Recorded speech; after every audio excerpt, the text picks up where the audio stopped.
ভদ্রমহিলা প্রশ্ন করে বলছেন যে আমার স্বামী আমাকে অনেক কষ্ট দেয়, অনেক আমার হক নষ্ট করে।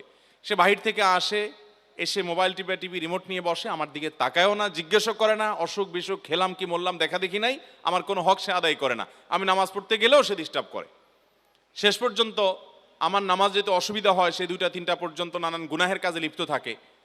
তো আমার অসুবিধা হয় দেখে আমি যখন তাকে রিকোয়েস্ট করি যে আমার নামাজের সময় অন্তত আমাকে একটু নামাজটা পড়তে দাও, তখন সে বলে তুমি আরেক রুমে গিয়ে শোও।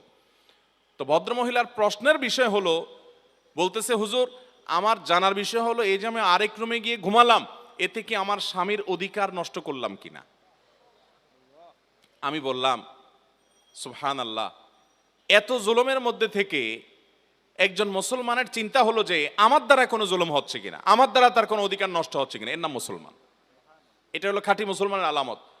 এই একই ভদ্রমহিলা তিনি একই টেলিফোনে আরেকটা প্রশ্ন করেছেন, বলেছেন যে আমার ছেলে আমার গায়ে হাত তোলে। ভয়ঙ্কর একটা ব্যাপার, যেখানে যেখানে মা বাবার সামনে শরীরের ময়লা ধুলাবালি ঝাড়ি দেওয়াটাও রীতিমতো তাদের প্রতি অবাধ্যতার সামিল, গুনাহের সামিল। কোন কোন সাহাবী সেই মন্ত্রী বলেছেন, সেখানে মার গায়ে হাত তোলে এক কুলাঙ্গার সন্তান। তো তিনি বললেন যে আমাকে প্রচন্ড আঘাত করার পর আমি খুব কেঁদেছি কষ্টের চোটে, যেহেতু কষ্ট হয়েছে সেজন্য আমি কাঁদলাম। আমার কাঁদার কারণে আমার সন্তানের কোনো ক্ষতি হবে কিনা হুজুর, এই হলো প্রশ্ন। তো আমি বললাম যে আপনার এই প্রশ্ন থেকে আমাদের সবার শেখার আছে যে মুসলমান নিজের দায়িত্ব, নিজের যে অধিকার সেটা যদি পেতে তার কোনো প্রকার তাকে সেটা আদায় করতে কেউ ত্রুটি বিচ্যুতি করেও, যে আমার অধিকার কেউ আদায় করছে না, ত্রুটি বিচ্যুতি করছে, অন্যায় করছে, সে দেখবে যে আমার দ্বারা কারোর অধিকার নষ্ট হচ্ছে কিনা, এর নাম হলো মুসলমান। আমরা আজকাল সবাই অধিকার সচেতন কিন্তু কর্তব্য সচেতন না। ভালো মুসলমান হতে হলে আপনাকে কর্তব্য সচেতন হতে হবে, দায়িত্ব সচেতন হতে হবে, যে আমার দ্বারা কারোর জন্য হক নষ্ট না হয়।